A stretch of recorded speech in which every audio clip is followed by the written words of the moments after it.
Hey everybody, tonight we're debating Black Lives Matter. Has it done more good or harm? And we are starting right now with Brent and Lengel's opening statement. Thanks so much for being with us, Brenton. The floor is all yours. You want to know what this is really all about? The Nixon campaign in 1968, the Nixon White House after that had two enemies, the anti-war left and black people. We knew we couldn't make it illegal to be either against the war or black, but by getting the public to associate hippies with marijuana and blacks with heroin, and then criminalizing both heavily, we could disrupt those communities. We could arrest their leaders, raid their homes, break up their meetings, and vilify them night after night on the evening news. Did we know we were lying about the drugs? Of course we did.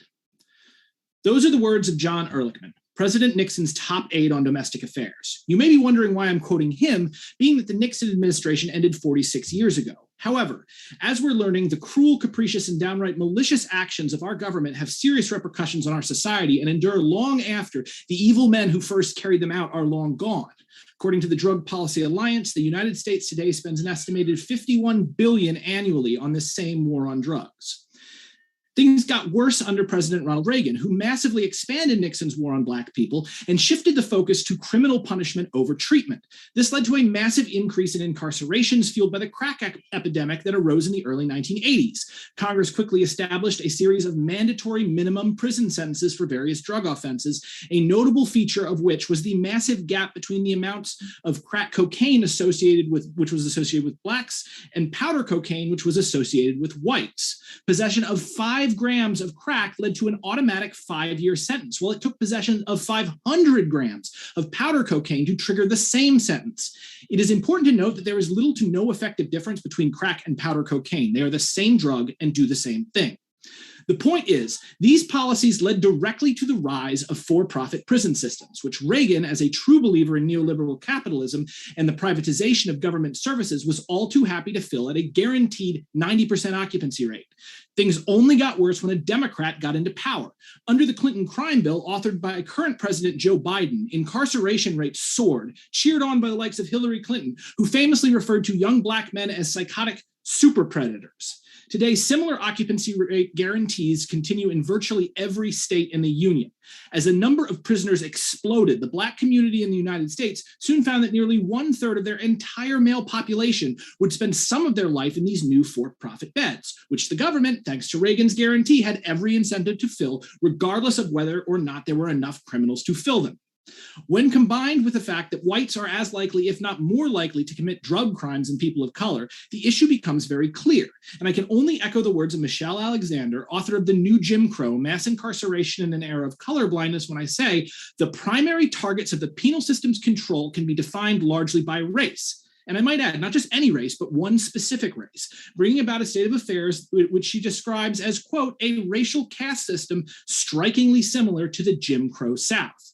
Americans, despite making up 4.4% of the world's population, have roughly 22% of the world's prisoners. That's more than were held in Stalin's gulags. And for all of our talk about China's creeping authoritarianism and lack of respect for human rights, we imprison our own people at nearly 6 times the rate of the People's Republic of China. And despite blacks making up only 13% of our population, they make up the largest chunk, 34%, of our male prison population, where they are, of course, put to work, earning literal pennies a day, staffing call centers and manufacturing thousands of consumer products, from stereo equipment to military flak jackets. If you see made in America on a product, odds are that product was made by a prisoner, and there's a good chance that prisoner was black. Now, you may say, but Brent, they deserved it. They broke the law. Blacks commit the most crime. And if you're particularly ignorant of the scientific consensus on this issue, you might even say that when blacks are killed by law enforcement, they are killed in proper proportion to the violent crime that they commit. But this is simply not the case. To quote Nature Journal, the most cited and respected scientific journal in the Western world, quote, black people fatally shot by police were twice as likely as white people to be unarmed. Those findings align with many studies published since 2015 suggesting that racial biases do influence police shootings. And in a study conducted by economists at Texas A&M evaluating 200 million 911 calls, white officers dispatched to black neighborhoods fired their guns 5 times as often as black officers dispatched for similar calls to these same neighborhoods. Now, you could say that this is not a race issue, this is a class issue, because of course, when you control for poverty, poor whites and poor blacks commit violent crime at roughly the same rate, which is of course true. And there is a 350% increase in the likelihood of police killings in areas that suffer from high poverty. According to the Bureau of Justice and Statistics, poor urban blacks have rates of violence similar to poor urban whites, and there is no significant change in the crime rate when you move from rural to urban, which of course makes sense. Poor people live in a pressure cooker, and when you put people in a pressure cooker, they're going to act out. You can be mad about that, but people who do not feel represented by the system that governs them feel no need to follow the laws or customs of that system. And that is why we are currently dealing with a very small, 3% overall as of 2020, rise in violent crime. And while murders in particular rose a troubling 25% in 2020, this increase in murder rate is still roughly half of what it was in the early 90s. This spike has nothing to do with defunding the police or BLM or anything, and it has everything to do with the greater economic stress on these communities brought on by the COVID pandemic. And so we come to Black Lives Matter. And to understand that movement, what it stands for and what it is attempting to accomplish and how it has succeeded, we must understand that here in America, due to the historical circumstances surrounding the founding of this nation, wealth and social class are divided with very little exception along racial lines, which is to say, who is in that pressure cooker and who is not is largely determined by race. First, it was slavery, and after slavery, it was Jim Crow, and after Jim Crow, it was Reagan's mass incarceration and Biden's crime bill, all of which led to over-policing of Black neighborhoods and an overwhelming epidemic of police killing Black men, which leads to moments like Eric Garner's death by strangulation, which, along with other several prominent killings, prompted the very first Black Lives Matter march in NYC, which I attended. This is a disturbing reality, but you cannot turn away from it. You heard John Ehrlichman on the position of the Nixon administration. You understand what has been going on within our prison system and the sickness that has infected our Justice Department and the police from the very beginning. So has Black Lives Matter done more good than harm? Well, that is a question that can only be answered by consulting your values. Are you someone who's okay with living a lie? Do you value order and hierarchy to such a degree that you're perfectly willing to allow yourself to be ruled by evil men like Richard Nixon and Ronald Reagan and Bill Clinton and Joe Biden? Do you value your own peace of mind to such an extent that rather than admit you have a serious problem on your hands and work to solve it, you instead deny it and bury your head in the sand? Do you choose comfort or do you choose truth? I know not what course others will take, but for me, I believe in an end to bigotry, exploitation, and the crimes caused by them. I believe in the value of human life and dignity over all laws which man has made or ever will make. I believe there is no peace now, and there never will be peace so long as people are discriminated against, oppressed, and treated contemptuously by those who falsely imagine themselves to be their superiors. Because as Dr. Martin Luther King so aptly observed, injustice anywhere is a threat to justice everywhere. And to know justice is to know peace. And that is why I will forever be grateful to Black Lives Matter for bringing these issues into the mainstream. The first step to recovery is admitting you have a problem. And if you are the sort of person who values America and or those living within her borders, this is your chance to act now to save our civilization. Because if we do not act, America, our civilization, everything that we have built will crumble. No one can escape their past, least of all the United States. The only alternative is to bravely face it and own up to these problems and move for a stronger, more unified future for all of our citizens. Thank you. Thank you very much, Brenton, for that opening statement. And want to let you know, folks, if it's your first time here at Modern Day Debate, we are a neutral platform hosting debates on science, religion, and politics. And we hope you feel welcome no matter what walk of life you are from, no matter how far politically left or politically right. We are glad you are here. And with that, we'll kick it over to James for his opening statement. Thanks so much for being here. James of the Hake Report, the floor is all yours. I love how you say that. Thank you, man. Well, Nixon and Reagan, evil. That's news to me. Crack versus powder cocaine. It's not the drugs. It is the behavior of the people who were selling the drugs. As you pointed out, as Brenton pointed out, it was the Black violent crime that was associated with the crack epidemic. As he pointed out, the early 90s, late 80s, murders were through the roof. And that's why Hillary was right on that note. They were super predators. No conscience, no empathy. They acted like animals. And Michelle Alexander, ad hominems, in my opinion, are valid. She is a total phony, Michelle Alexander. And I don't buy that whites are just as likely to commit the drug crimes. I just don't buy that stat. And Chinese people do not commit crimes the way that Black Americans do. So a lot of this, I don't buy scientific consensus. Science is not a consensus. It's about right and wrong. It's about truth versus lies. Like Brenton said, Blacks may react more poorly to white cops when they come into Black communities because Blacks are brainwashed and blind and trained to hate cops and to hate whites and they have this constant excuse of racism. That's one thing that Brenton didn't mention with, this cards being stacked against Blacks. They have this brainwashing of racism that sets them up to shoot themselves in the foot and sometimes get themselves killed. And I think that's what's happening a lot. I don't think it was the COVID pandemic that brought the crime to rise. I do think it was in part, maybe the communist shutdowns in response to in overreaction to the scam-edemic. But BLM, let's be honest, it consistently has resulted, anytime it's gotten play, it's consistently resulted in what Heather MacDonald calls the Ferguson effect.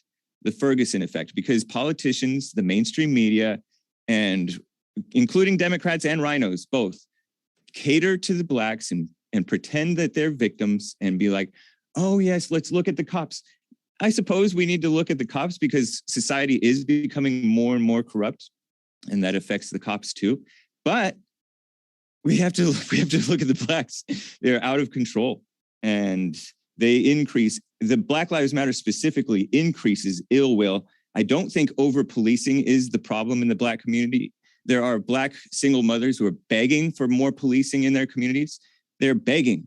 And because it's high crime, and it's Black crime, Black on Black crime, Black on other races crime, people unjustly marginalized. Maybe that happened with the Blacks. I don't know. I would imagine so. We do have an evil establishment in the government, and I don't doubt that it was there in existence way back when, decades ago. But people unjustly marginalized. I wonder whether Brent and Lengel would speak out against the whites who are now being marginalized in much the same way, deplatformed, prevented from having their bank accounts and conducting businesses, prevented from having websites on a so-called American servers. There is a major attack on whites in this, and it's a divide and conquer thing too. It's not Black versus white, it's good versus evil. The phrase Black Lives Matter itself does harm because it spreads ill will.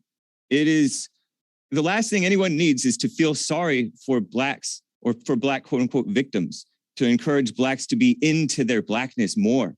Everybody knows that the race in America that is the most attached to their so-called racial identity, above what's right, above truth, is the Black community. They're into the Blackness. They voted for Barack Obama at 96%, like twice.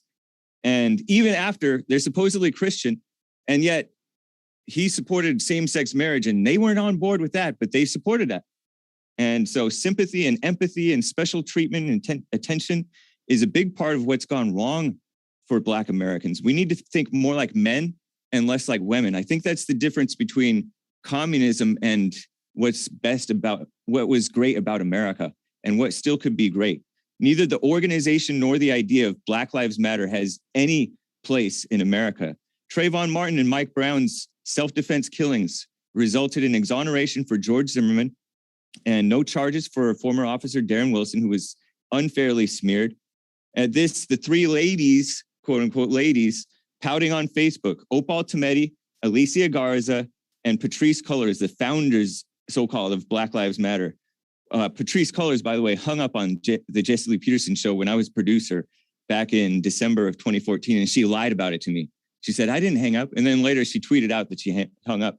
I believe it was Patrisse who rage posted hashtag Black Lives Matter, which is a nasty, backhanded, forgive me, but bitchy attack on whites, on America. It's a false accusation that, oh, you guys don't value innocent lives or lives that are unjustly taken. That's a backhanded accusation. I know it means Black Lives Matter too, but they're the ones who don't value their own lives. In fact, Patrisse, Alicia, Opal Tometi, I believe that they're members of the so-called LGBTQ community, and they are obese. They're not valuing their own lives. Those things aren't good for you. And they're not supporting the best thing for the Black community is married fathers and mothers and raising their children in the right way. As if the rest of America doesn't know that innocent lives shouldn't be taken. If anybody needs to be told to value the other lives and love others, it's the Black criminals themselves and their post-mortem allies after these Black criminals, many of them criminals, some of them not, get themselves killed. Trayvon, Mike Brown, and so many others acted recklessly and belligerently, almost with a death wish. No will to live, no regard for others. And that comes back to like family, their poor raising. I don't want to go to jail is the line that some of them have said when they're running from the cops. And so that's selfish and short-sighted reasoning. So they pick hell instead. And their deaths, the overreaction to their deaths brings hell on earth. And that's what Black Lives Matter has brought. The hashtag Black Lives Matter took off online because young people and brainwashed Blacks and liberals and communists are shallow and petty. These people racially profile the whites and the police, and they don't even have to be white, honestly, treating them with the suspicion and presuming them guilty, even after exculpatory evidence comes out. Even after they hate all authorities, including cops, their mothers, their fathers, if they know them, and God himself. So Black Lives Matter has become like the establishment of the religion of the hate crime hoax, which is very common. And it has been common for some time. And I suspect that Black Lives Matter has increased the occurrence of the hate crime hoax. Hate crime doesn't even exist, but now it has become popular to just make up just a Black person writing the N-word on college campuses. It's just so ridiculous. Blacks are now, they feel pressured to lie and say, oh, such and such thing was racist, even if they don't personally feel that way. There's a pressure from the community. So ordinary liberals who believe that racism exists, which it doesn't, but ordinary liberals who think that racism exists, they know by personal experience that Blacks, in their common experience, are the most so-called racist that you run into, because Blacks are the perpetrators, the aggressors, and the complainers who turn around and play victim. It's not good. It's not good. It's evil. It's not racism versus anti-racism. It's good versus evil. You got it. Thank you very much, James, for that opening statement. And want to let you know, folks, we have many more juicy debates coming up in the future. So if you haven't already, folks, hit that subscribe button. As an example, this Friday, Alex Stein and Vegan Gains collide on whether or not veganism is morally obligatory. It's going to be juicy. You don't want to miss it. So as I mentioned, hit that subscribe button. And with that, we will go into open conversation. But one last announcement before we do. Our guests are linked in the description, folks. If you have been listening and you're like, I like that, go ahead right now and click on their links in the description. And that includes that their links are in the description for the podcast as well. So if you're listening there as well, you can click on their links. And thank you very much, Brenton and James Hake. I'm not used to saying there's another James here. James and Brenton, the floor is all yours. Right on. Appreciate that. Cool. So there was a lot in that opening statement. But one of the things that I didn't hear, I heard a lot of assertions, but I didn't hear any citations. There were, where are you getting a lot of this information? Because I'm hearing some very broad claims that are very general, and I'm not exactly sure like what we can back that up with beyond opinion. What claim have I made that you don't know to be true? Well, hang on. So there's a number of claims that you've made that I would take issue with. But what I'm wondering about, for instance, is you made the claim, take for instance, that the reason that crack cocaine gets a higher sentence than powder cocaine is because the behavior of the people who sell the crack cocaine. But that wouldn't function within our justice system because behavior is taken into account when the judges are sentencing. That's why people get additional charges. So for instance, simply possessing a certain amount of crack cocaine would get you a charge, but then also having worse behavior on top of that would get you even greater charges. So if the sentencing is simply for the drugs and utterly divorced from the behavior, you can't explain that discrepancy in the sentencing by saying that for whatever reason the people that sell crack are not as classy as the people that sell powder cocaine. It's not about class. It was about the crack epidemic was inextricably associated with high murder rates. Whether the people themselves were caught committing murders, right? But they weren't sent. It's just a matter of common sense. Yeah. Well, but hang on there. Common sense oftentimes can lead us in the wrong direction, especially with big, complicated socio-political things. But it's not a complicated socio-political thing. Certainly it is. Simple thing. It's a simple issue. I mean, no, it's not a very simple issue. I mean, like straight up, there is a significant suspicion within the Black community with regard to the so-called crack epidemic, that this was specifically engineered by the CIA to put them into prison on purpose. And, we don't have any proof for that, but the CIA was known to be running drugs during that time. We had motive, we had opportunity, and we had means. So yeah, we don't have proof. And I would not conclude anything beyond that. But the idea of the crack epidemic within the 90s was much bigger than simply drug dealers behaving aggressively with crack. Because if you're going to sentence someone, and they're also a murderer, you would hit them with a drug charge for the crack, and you would hit them for a murder charge. You don't just make the drug charge for the crack more than the drug charge for the powder cocaine. You'll have to argue with those people themselves, because the Blacks at that time were begging for a strong reaction to the crime problem. So the Blacks, Black leadership themselves. So who? Black? You're not aware of this? No, I'm asking for a quote. I want to know who in the Black leadership. I don't need to give you a quote. It's well documented that the Black leadership wanted strong action against the violent crime. Okay, so who was it? Was it Al Sharpton that wanted it? Was it maybe so? Jesse I don't Jackson? Remember. I wasn't real. I was a kid back then. We both were. Yeah, but the people aren't always caught when they commit murders. When a particular drug is a problem drug associated with murders, and I'd grant you that maybe the CIA were running shenanigans, but it's entirely possible. I wouldn't say it without proof, but it's possible. But when something is associated with, when it becomes a problem, for example, when I was a kid, Pogs, we were playing Pogs. You would hit this toy down and flip it over. Yeah, I'm familiar with Pogs. there was a problem with fights would start to break out. Then so they cracked down on Pogs. But then there were some like nice, I don't know, people playing magic cards. It wasn't such a problem. And so you crack down on the Pogs, but you don't crack down on the you crack down on the Pogs, even though the person playing the Pogs didn't commit any other crime, even though the person selling the crack or buying the crack may not have committed any other crime. It's just how these people, it's how the leadership felt was the best way to deal with it. And maybe it turned out for the worse. I don't know. Yeah. Well, thank you for taking me back to the 90s there, by the way, because I played with Pogs and then I gave it up for Magic the Gathering, which I thought was much more fun. Yeah. So again, I think there's a big difference. I see what you're getting at there, is that certain pastimes can be associated with certain communities of people, and that this might put a amount of maybe, I guess, for lack of a better word, prejudice on a specific activity, even though there's not really a reason for that. I think with Pogs, the big problem was that people were gambling with them. And so when they'd win, they'd take the Pogs and then people would freak out. And I think that was what was causing the fights. Yeah.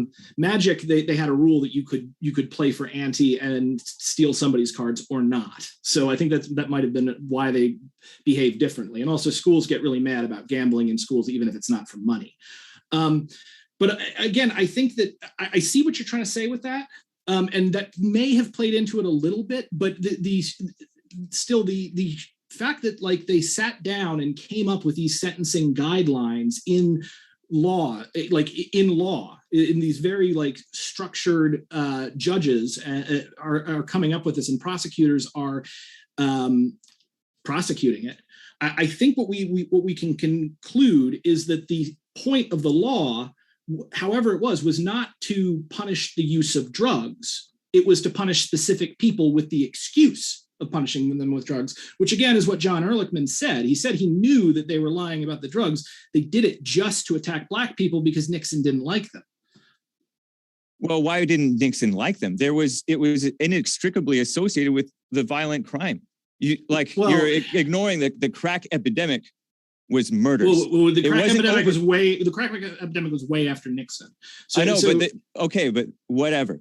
But I don't know what was happening during Nixon's time. Mm-hmm. But we're talking about murders through the roof. Mm-hmm. I don't know what Blacks were like back in Nixon's time. They got a little out of control, and with these riots and there was, for ages, there's been a group of Blacks who want to keep the victimhood thing, which you're buying into, honestly. And there were Blacks who want the responsibility side, and never mind the injustice supposedly we face, because you can overcome stuff. But when you focus more on this injustice, you're going to overcompensate and create more injustice. And that's all that Black Lives Matter has done. Okay, so let's talk a little bit, because I find this is really interesting. You feel that what I'm getting from you, and you can tell me if I'm right here, you feel that the narrative of racism is contributing to a victim mentality within the people that are complaining about racism, correct? That's plain. It's not a feeling, that's plain. Okay, so I can see where you're getting that. That's somewhat logical, but let's think about this for just a second. Okay, so let's imagine in a hypothetical world, what if they were actually complaining about racism? What if it was real? How would that look differently to you than if they were fake complaining about racism? Like, how would they still say, would they say the same words? What's the difference there? I can't play with if, because racism doesn't exist. And we all know that Blacks will call anything racist. So it's so frequent. Somebody gets into a little argument at a desk, and he starts looking around and crying racism. It's ridiculous. People do have valid complaints now and then, and sometimes you say, "Oh, this is," and they misdiagnose it as racism. It is an injustice, but it's not racism. Can I get what do you define racism as? I'd be interested to hear that. It doesn't exist. People judging based on race. You don't judge based on race. Okay, so judging based on race is how you define racism. Yeah. Okay, and I can see that. That's kind of that idea is based in the zeitgeist. I would actually call that prejudice, like judging based upon basically for bad reasons. I think probably people do it without realizing it, but that's not exactly what I would define as racism. I would define racism in a systemic sense, in terms of like actual physical policy carried out by the government that then goes on to inform interactions on the macro level. So a great example is, Nixon wants the war on Black people because he thinks they're his enemies. So he goes in and he instructs his press corps and his people to make sure to put as many of them in prison as possible. They get put in prison by people who probably weren't bad people, just doing their jobs, following their orders. And then you get Ronald Reagan into office, and Ronald Reagan really loves the free market. He loves privatizing businesses. So he says, hey, I'm going to privatize these jail cells, and to make sure that businesses jump at this, I'll guarantee them 90% occupancy. And then you've got that pressure on the system to put as many people into those beds as possible so that you can make them work and that everybody can make money off of these people who are paid 15 cents an hour to manufacture military flak jackets and stereo equipment. Like, that's what I would consider racism, where in the sense that it's not the people necessarily who are involved. Like, maybe Nixon up at the top, and maybe Reagan had some bad feelings, maybe he didn't, but the actual system, the web of power between individuals that leads to bad outcomes for people based upon criteria that they can't entirely control. That's what I would think of when I think of as racism. And that's usually what Black Lives Matter are objecting to. They don't always say it in the best way possible because it's a difficult and advanced concept to talk about. But I think sort of the interpersonal prejudice aspect of racism is almost like it's there, but it doesn't seem to me to be the big problem. It's not the elephant in the room. The elephant in the room is we have these incentives that were built into our society by men long dead that are now causing us very, very serious problems and causing some of the social discord that you see and rightly don't like. I don't buy that Nixon or Reagan had those so-called prejudices that you claim that they had. They're not around to defend themselves. Have you listened to Nixon's tapes? I have not. Nixon recorded like everything he said. He like said some people really awful stuff. Say stuff, but people's stuff sounds awful. But men used to talk frankly in the good old days. That's why Trump was so refreshing.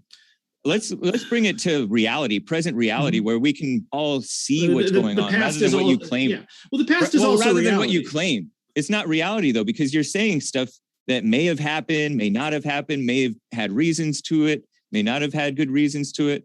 I mean, you can fact check me. And again, listen to the Nixon tapes. Like, I'm not interested. There are quotes by Nixon that I could not read on this podcast. Can you say them, but bleep them or something? Yeah. Like Nixon said, no, I'm not, because I'm going to get clipped if I try that. Well, okay, never mind. But I'll tell you what. People say stuff. People say stuff, and there's nothing wrong with it. I mean, there's nothing wrong, but what someone says, especially when they're behind closed doors, it can give you an insight into where their mind is. What were the blacks like that he was responding to them, though? You're not telling the whole story. He was responding to them in general because he saw that community as his political enemies. So I don't think it would have mattered what they were like. All that Nixon probably cared about was that they were against him. Politics is more than just mere disagreement. It's about people. It's about right versus wrong. And so he saw them as wrong. And what's wrong with him seeing them as wrong? I mean, what I would say is the problem with seeing someone else as inherently wrong, when you get pulled into your own egotistical, headspace like that, and you don't engage your empathy to understand why they may be behaving the way they're going to behave, you make a big mistake. And that will oftentimes lead to disastrous results, especially if you're someone like the president of the United States, whose bad decisions can have horrible ripple effects for decades to come. But you're projecting egotism and a lack of understanding on him. You don't know him. You're just judging him based on words. Yeah. And you were brought up in a culture that was politically correct. We're not used to hearing men talk like men. And so this is America. I mean, okay, but what do you think? Let's dig into that. Men talk like men. What do you mean men talk like men? Men talk about what reality is. If it's a bunch of N-words, they'll say, that's a bunch of N-words. If it's a bunch of bad kids, they'll call them a bunch of bad kids. They'll call people what they are. So what you're saying is, essentially, is that people like in the past, like KKK members and stuff, who called black people the N-word, that slur in their head, that was who those black people really were, and they were just telling it like it is. Is that what I'm getting? I don't really honestly buy that it was such a slur back in the good old days, because it's kind of like the B word or the N-word. Have you ever read Tom Sawyer or Huckleberry Finn? People said it and it didn't even necessarily mean anything bad. So I think that it's melodrama. It's this mama spirit. Let me just feel sorry for these people and get all dramatic, and you can't say this or that, and clamp down on freedom of speech. And it's really pathetic. It's just meant to make blacks more angry and hate whites for being free. So let me first acknowledge what you're saying there, because what you seem to be pushing back against, if I'm right, is sort of this whole thing. Like when I was a kid, for instance, my mom didn't like me to say stupid. She didn't want me to do that because, that was a mean thing to do and I could get me into fights and all this other stuff. So she basically just said to me and my brother, don't call anybody stupid, don't call anybody dumb. And then as I grew up, I started to call people stupid and dumb, and sometimes it's worked out for me and sometimes it hasn't. I can see that is something that someone would naturally bristle against, and that you can find certain aspects of politically correct language to be stifling. That I think that's 100% valid, and I'm really with you on that. Where I'm not going with you is the use of the slurs. Now, I have read Huckleberry Finn. My dad read me Huckleberry Finn when I was growing up. That word was in there. And it was just nonchalant. It was not malicious. But also we know that there is a phenomenon called pseudo-speciation. This was something they discovered in like World War II, because they found out that like 80% of the soldiers in World War II fired over their heads and tried to not kill the enemy. Humans have a natural block that we don't want to kill or hurt other humans for the most part, unless you're like a psychopath or something. Yeah. So what they found then going into like... Or a super predator. Yeah, or a super predator. So then they found that going into like the Vietnam War, for instance, they wanted to train soldiers to actually shoot to kill the enemy. And so they did a number of things that would allow them to put a mental block. It's called pseudo-speciation, where before you do something terrible to someone, you have to convince yourself that they're not human. So one of the big things in like the training in Vietnam was to think of them as a silhouette, as a shadow, as opposed to an actual person. And one of the major reasons and ways that people do this is through language.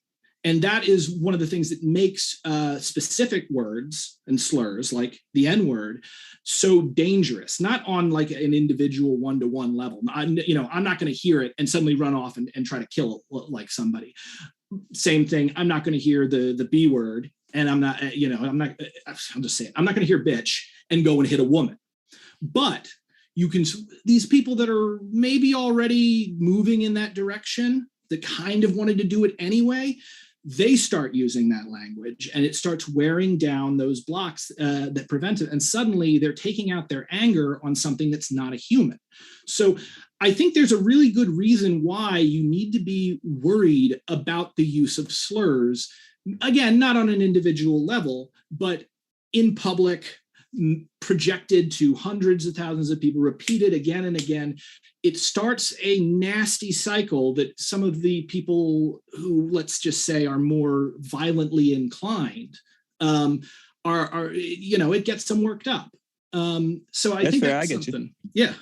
You know what? So then we should get rid of the slur Nazi and the slur racist and the slur pig cop or ACAB, because that's what's happening. Oh yeah, it's a cab. Well, it's okay. I never heard it live. That's my second time hearing it live. So so with Nazi, I mean, Nazi is a thing. I don't think anybody uses Nazi as a slur. Oh, it's a slur. Yeah. Now there is now as far as like pig, I can actually kind of go with you on that, because and I'm going to take a lot of heat from my friends for this, but yes, when protesters call cops pigs, they are engaging in the same kind of pseudo-speciation. And I think that is something that, while sometimes understandable, is something that we as a society need to rise above, to rise above our animalistic natures. Because again, on one hand, a cab, the slogan is a acknowledgement that it's a criticism of the state. It's an acknowledgement of what certain people believe the police to symbolize and to function in actual reality. I have to explain a cab for the boomers. ACAB, a cab. All cops are bastards or bitches or whatever. Yeah. And that can feel like that. Like, dude, I did a lot of protesting with Occupy Wall Street, and you can get into a very sort of loggerheads relationship with the cops when you're doing that, because they're the ones who are there kind of restraining you. And about probably 1/3 of them are horrible. And 1/3 of them I think are really great. And 1/3 just kind of want to get through the day, and get their paycheck.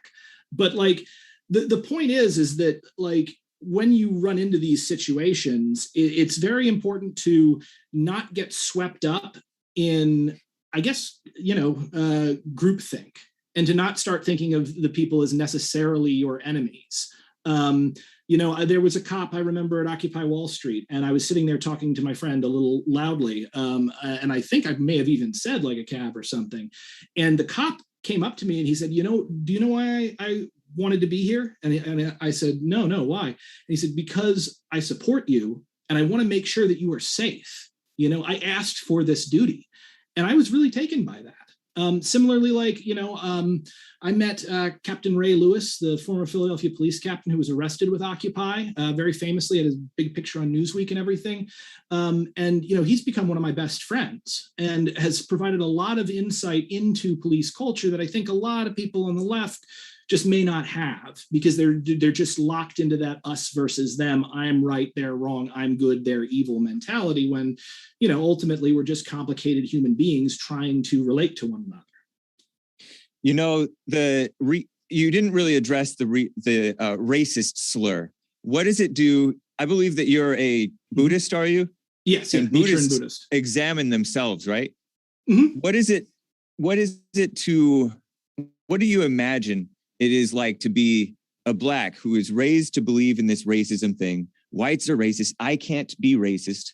What do you think it's like to be able to accuse somebody of something that you don't think that you can be guilty of? What does that do to a soul? I mean, that's a bit of power, assuming that the person really does believe that.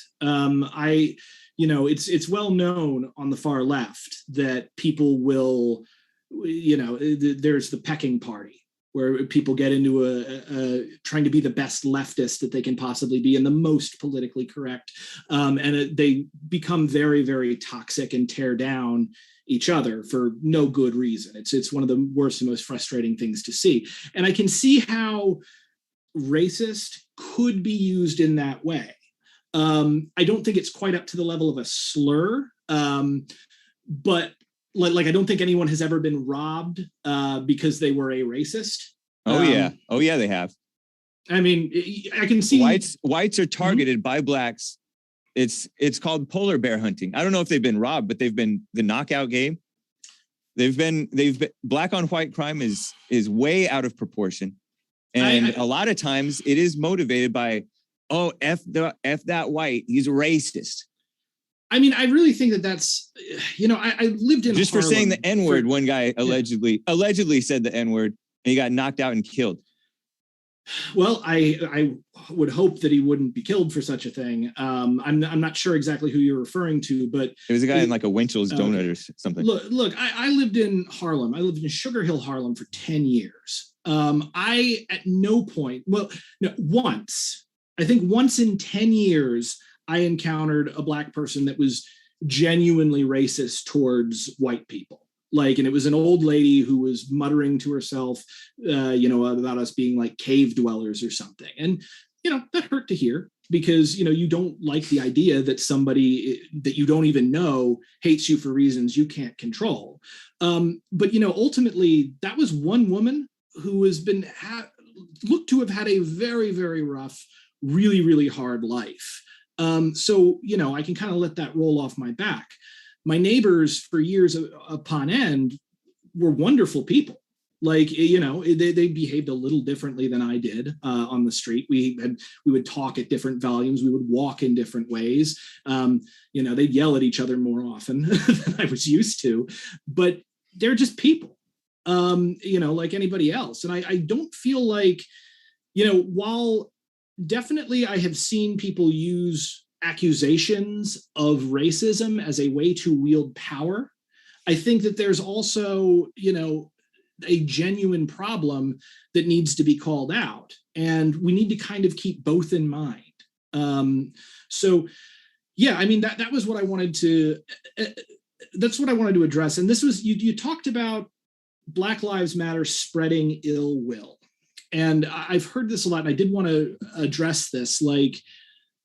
I can what you're trying to say with that when people bring up racism, it can get people into a combative mindset where they do, again, kind of like with the leftists and the cops, or where they see the other side as a unified whole that's coming after them, as opposed to a collection of individuals. But don't you think that spreading, if Black Lives Matter spreads ill will, what do you think it does when you say stuff like racism doesn't exist and Trayvon Martin deserved to be killed? That's got to spread ill will like crazy. It doesn't, it may be provocative, but it's the truth. We need the truth. Black Lives Matter is based on all lies. The people who say that Black Lives Matter, they don't value their own lives. Many of them are miserable people. Many of them have committed suicide. And then they say, oh, this person was lynched. Turns out he hanged himself. It happened like multiple times. And these people are like that. Like I said, they're overweight. They're part of this LGBT stuff. They're part of the communist. They don't even want America to exist. They're in bed with Antifa's in bed with them, whatever. I mean, what I would say is, let's assume that you're correct. They don't want America to exist. America led by Richard Nixon with a possible CIA trying to put them into prison to exploit them for their labor. Can you understand maybe why they might feel that way? According to you, but even still, that's long over. And yeah, I know that stuff that happened in the past affects today, World War II and all that stuff. But it is, Black Lives Matter is worse than the KKK because they're pushing anger, they're pushing hatred, and they're pushing they're very accusatory. Even before, Blacks don't like being assumed to be guilty. So why are they assuming cops and whites of being guilty? Trayvon Martin. Being guilty of what exactly? Being guilty of murder or racism or whatever. In fact, not one example of racism have they come up with their martyrs, their so-called martyrs who've been killed or who've been attacked. Okay, so hang on. I'll give you a good example of racism for one of the major cases, and you can hopefully understand this. Are you familiar with what happened to Freddie Gray? Yes. Okay, so Freddie Gray, and do you know what redlining is? I've heard of it. Okay, yeah. So redlining is just as a refresher. This was a project where home loans were denied to Black people in certain areas. So a lot of the boom in the 50s, where everybody could have a house and build wealth, was a result of home loans from the U.S. government. These home loans were denied to Black people, even if they had the credit and the money to get a home. They still weren't able to get it, and they were forced into, essentially tenements, regardless of how hard they worked. What wound up happening there was that Freddie Gray was raised in an illegal housing tenement that was in a redlined area, and he grew up eating paint chips, like lead paint chips that were on the wall, like some children do, And as a result of this, he became brain damaged. Now, he and his sisters won a case, with the city of Baltimore with regard to that, but he was actually tricked out of the money by some unscrupulous lawyers that came after him afterwards when he didn't really have the capacity to understand that he was signing away his money in exchange for one lump sum. When people are poisoned by lead, it has a number of negative effects. It makes it difficult for them to concentrate. It makes it harder for them to get through school. It makes them more aggressive at times. And so all of this came together into his confrontation with those police officers, who say probably that he tried to run or was rude or whatever. And they threw him in the back of their van, and they basically did donuts until his spine severed. Now, there's a lot of points in that story that could lead up to it, but you can see how racial policies that led to Freddie Gray having the circumstances that he had were exactly what put him in the position to die in the back of that police car. When those police officers made that decision, it was bigger than them. It was bigger than him. So I would say that's a perfect example of racism, systemic racism, resulting in a bad outcome that we as a society kind of need to avoid. I don't think it's a good idea to poison people with lead. I don't think it's a good idea to steal their money. And I don't think it's a good idea to be cruel to them when you arrest them, Lawyers being dishonest is not racism. They do it to everybody. And there are many dishonest Black lawyers taking advantage of this thing right now. There are many so-called families of these so-called victims who are making millions of dollars in settlements when in actuality, they should probably be paying the cities that their children's deaths, the overreaction to their children's deaths or husbands or whatever, caused so much damage. Do you have any redlining, as you described it, doesn't sound racist to me. It sounds like they were trying to deal with the problem of this diversity thing, because all of this forced integration was every bit as evil, maybe even worse than this redlining stuff. And nowadays they are forcing, I mean, I think it was Clinton. He said, every Black family should own a home. And so he started the roots of the housing crisis because Blacks did not pay back their loans. And many others were not paying back their loans. Oh, hang all on. This affirmative action stuff is every bit as evil, maybe worse than the separation. Community doesn't want you in the community. Why would you want to be in that community? Okay, so I don't buy. I'm going to say that racism had nothing to do, or racism or anti-racism or whatever, had nothing to do with the housing crisis. That's something I know very intimately, having been buried in Occupy Wall Street. That was caused by credit default swaps, which is a long, complicated thing to get into. But essentially, AIG was selling triple insurance, and it got to a point where, because of the way they'd set things up, it didn't matter if the loans got paid or not. The people at the top made money either way. So then they just started giving out loans to everyone because it was free money.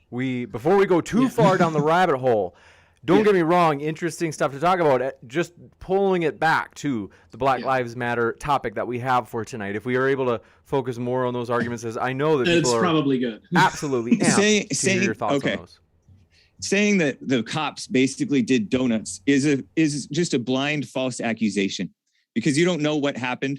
Freddie Gray was a drug dealer. You left that out. It was called the Rough Ride, and I don't. It was care called if the Rough Ride by who? There was no proof that there was a Rough Ride. I mean, how else is his? That was just an accusation. How else is his spine going to sever in the back? I don't know. He got Car? tackled. He ran from the cops. They were just standing there. He ran from them. They chased him. I don't know if they're supposed to chase him or not. I mean, but they tackled him. Maybe that's how his spine got stable. I don't think your spine is going to get severed. Just because there's too much overlap. Just to be sure there's not too much overlap. Okay. I mean, like I said, you don't know what happened. Well, that's the point. And you said donuts, like you knew, but you don't know. I mean, donuts describes what a rough ride is. It's where they put you in the back of the car and they drive the car very erratically in order to cause you to bump around. And they probably expected him to come out with a few bumps and bruises and to think twice about, being rude to them or whatever. Or, maybe they just did it to be mean. I don't know. Let me reiterate. You don't know that they even gave a rough ride. That's just a spurious claim. They were not, I don't believe any of them were even convicted, even though they were charged, which had a cooling effect over there. They weren't convicted. They were charged. And it's really taken until now for cops that do this to actually get convicted. And there's a number of major problems behind that. So a lot of it dealing with police unions and also the fact that prosecutors have to work with cops. And, we talked about, mob mentality and kind of circling the wagons and seeing the other side as the enemy. If prosecutors have to work with cops, they're going to be very reluctant to actually charge and convict cops because if they do, maybe then that guy's friends are mad at them and they don't help him on the next case. So prosecutors are it's interesting that you bring up prosecutors because they're very corrupt. Now we have Black Lives Matter minded prosecutors who are not enforcing the law. Black Lives Matter, I'll reiterate, is worse than the KKK because it's encouraging Blacks to hate. I mean, and to falsely accuse. The KKK tried to carry out armed insurrection in the 70s. What actual harm did they do? Black Lives Matter murdered people. Black Lives Matter is murdering people. They've increased the murder rates. They've ignored the black-on-black murders. Whoa, hang on. You don't know that they've increased the murder rates. Yes, they have. You are assuming that You're assuming that it didn't. You just gave me, you're saying I can't know that these cops did a rough ride, but you can know that Black Lives Matter is increasing the murder rates, which is so much more complicated than whether or not a few officers took an action that could be considered a rough ride. The establishment support for Black Lives Matter in the mainstream media, in the established, the politicians, the people who are the bureaucrats, that has had a cooling effect on policing, and it has spread the lie that cops are racist. We need to let people out of prisons. This and that, and meanwhile the crime is out of control, and it has gotten even worse because there is a soft on crime thing. And it has encouraged, you haven't even addressed this issue, it has encouraged Blacks to hate. And that's worse than I kind of had with it. So I kind of addressed that with the spreading of ill will. But what do you mean it's encouraged blacks to hate? Because it's falsely accusing cops and whites of this imaginary racism thing. Okay, but let's imagine even if it were real, what's good about hating it? I don't think hating is ever really good.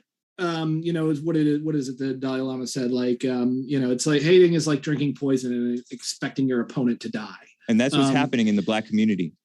So I can say that hate might be a natural reaction from people when they are confronted with injustice, when they are, or what they perceive as injustice. If you don't believe it's real injustice, I can see that is something that some people will fall into, and we should do what we can to, again, communicate on a higher level, because we all have to live together. So I think that there is something to be said for heavy focus on just racism and nothing else, to get it's like mean world syndrome, like where seniors go and all they do is they watch the news, and the news is sensationalist. So they start to believe that the world outside their house is really, really dangerous, because all they're doing is reading bad story after bad story after bad story on the news. That's a real psychological phenomenon. Yeah. So you could see a version of mean world syndrome happening with regard to somebody who is really enmeshed in, social justice, to say, for a thing. If that's their world, if that's what they're living in, if they're just getting nothing but bad news, okay. That's something that, I think a lot of activists have to deal with that. And, people talk about burnout, and people talk about, feeling like there is absolutely no hope in fighting for a better world. But what I always remember is when I went to Occupy to protest the Democratic National Convention. I think this was 2012, maybe. When I was there, I was with Occupy, and we were walking from one meeting place back to the park. And all of a sudden, out of nowhere, all these cops roll up on us. Now, it's dark. We're wet. I'm holding, I think, I don't remember exactly what I'm holding. Soy. But basically, we do have to redirect shortly. Yeah. Go ahead. Basically, so I was holding tarps because we were trying to keep people dry from the rain. And these cops come in, and basically one of them gets like right up behind me, like as close as you would get if there's like a woman you want to creep on, like that's where the cop is standing. And he's like, "Those aren't signs you're carrying, are they?" And I'm like, "No, officer, because I'm going to be friendly. I know how dangerous this situation is, but I'm like, "Nope, they're tarps." And he goes, "Good, because signs make us nervous." I go, No, you look at them. And as I dealt with this situation, and remembering another time that I'd been arrested at Occupy, and when I wasn't resisting, but the cop yelled, "Stop resisting," and kneed me in the spine and threw me into a motorcycle, that kind of terror. Later on, I got back to the hotel, and I was sitting, and there was a black gentleman, about 40 years old, very well put together, nice suit and everything. And we just got to talking about it. And I was like, "Dude, I have never felt like that around cops in my entire life." And he's like, "I feel like that every single day." And like, the thing is that people have very different reactions and relations with law enforcement based upon like what they look like and what communities they come from. So I feel like what's important when we are talking about this kind of thing is to try to see things from the other person's perspective, and maybe we'll learn something that we didn't know before. You need to tell that to the blacks, because whites have bent over backwards for the blacks. The cops are bending over, their hands are tied. Cops are so-called racist because they're the ones who have to deal with the worst of the blacks, the worst of all the criminals. And so this is just so phony. And I mean, there's something to be said for, cops have this saying, Ray Lewis told me about him. It said there's two kinds of people to a cop. There's cops and assholes. And that's it. Because they deal with a lot of the time the worst of society and people on their worst days, like again and again and again. It's one of the problems, like with being a police officer, is you get beaten down. And they know what blacks are like. Yeah. I mean, again, I don't feel like you can make that statement with any kind of authority. Like, know what does that even mean? Like, is there a black? How it is dealing with them? How it is dealing with them? Yeah, but hang on. They're not dealing with all of the blacks. They're dealing with they know a lot more than us, enough to generalize. I mean, but again, when cops generalize, they usually don't generalize well because, again, cops and assholes. Like, they think everyone they deal with a lot of the time is a horrible person because they deal with so many horrible people. And, humans can only recognize, 150 or so individuals, and everybody else gets grouped into it. It's called Dunbar's number. So I don't think you can use, even genuinely held prejudices that cops have as evidence that is in fact the case. You can nitpick the cops all you want, and I'm with you on some of it, but you're not going to deal with the whole issue unless you deal with the black shortcomings, and the black anger is out of control. I mean, the black family is non-existent. So this whole Black Lives Matter thing. It's a total misdirection. The black family being non-existent. Do you think maybe that might have something to do with the fact that 34% of their men will at some point be in prison? Nope. Why wouldn't that have an effect on that's that? Their fault. Two, that's not the biggest issue. But it's not their fault. It's Nixon and Reagan's fault. No, it's their fault. Why is it their fault? Because they're the ones committing the crimes. They know the laws just as much as the rest of us. They're poorly raised. If it's anybody's fault, it's the black single mothers who are raising them poorly. Okay, so how do you know that these black single mothers are raising them? How many black single mothers do you know? Look around at how the black single mothers, the children of the black single mothers. So, okay. Well, you're just denying reality.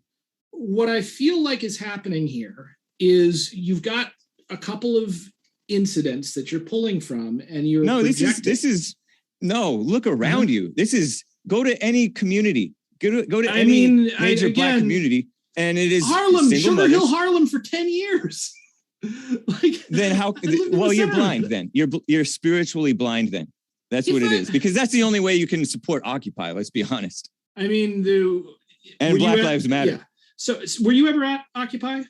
No, I stayed clear away from there. That's because a shame. I saw that I knew some Occupy supporters, blind, brainwashed Obama supporters, and all them. Well, they're mostly indecent people. So first off, Occupy was very hostile to Obama. In fact, it's one of the reasons why Occupy is not around anymore. So if you found some Occupy Obama supporters, that's really weird. But I'm not saying they didn't exist. Reality. I'm not saying they didn't exist. They were supposedly Christians too. It doesn't make any sense at all. I've heard this. You did this with Ben, where you kind of projected that like all of the Christians that disagree with you are not Christians. They're not. Not on these issues. Oh, but you can't be a Christian and support Obama. You can't be a Christian and support the Occupy. Well, hang on. There are plenty of people that would say, and probably have a stronger case, that you can't be a Christian and support Donald Trump because he's an adulterer. No. Trump is like Jesus compared to any of these people. I mean, okay, that's your opinion, man. But anyway, we're talking about Black Lives Matter. Yeah. I mean, you ignored, I don't know if you've ever even read Heather McDonald. She documented the Ferguson effect, the homicides spiking thanks to the pandering to Black Lives Matter. Police have been discouraged and their hands tied from doing their jobs. Criminals emboldened and freed to wreak chaos. And woe to those who call evil good and good evil. It's a backwards world. They're just smearing and nitpicking the cops and the whites. And there's plenty to smear and nitpick. People are imperfect, but you're just completely ignoring the out of control black community. And you're acting like I have to pick a couple of examples to see that it really exists. Yeah, I have to have some kind of evidence. You don't need evidence. You just look around you. You're in utter denial if you don't know that the black family is almost non-existent. I mean, so first off, there are, I don't know the statistics on black people, like how many of them are actually married. But what I do know is it's over 70% out of wedlock. But I do know it's also very difficult to get married if you're poor. Because excuses. No, not excuses. It's not difficult to get married if you're poor. You just go to the courthaus. Again, like, first off, and people are not poor in America. I mean, blacks are. Have you seen Eastern they're spoiled. Kentucky? If anything, blacks are spoiled in America. Wow. Okay. They're given too much. They're overserved. They're not underserved. And that's part of the problem. I get that you feel that way. No, but it's reality. I'm not seeing any evidence for this being reality. There are many experts who can give you the evidence. What experts? I mean, you mentioned this Heather McDonald. There's a guy who wrote this. There's some guy who wrote this book, Stop Helping Us. Go look that up if you need all this evidence stuff. Okay. If this is not plain to you, then again, you're spiritually blind. And you're just, I don't know, you have a lack of common sense on that. Can we go into something here? And I did want to get this because I'm trying to get in your head and sort of understand where you're coming from here. Yeah. Okay, because you keep saying like spiritually blind. You mentioned that you said you thought ad hominems were valid arguments. Yes. Can you explain why you think that? Because people are not honest. People are liars. Mm-hmm. Including the people who come up with statistics. They have an agenda, and evil people don't come up with good solutions to problems. So you don't have to get into the minutia of what their supposed solution is. You know that they're coming from the wrong place. All right. So the thing with an ad hominem argument is that just because people are capable of lying does not necessarily mean that what they have said is untrue. A good example of this might be a doctor. If a doctor tells you smoking is bad for your health, it will give you cancer if you keep smoking. And then later on, you go out and you find the doctor on a smoke break.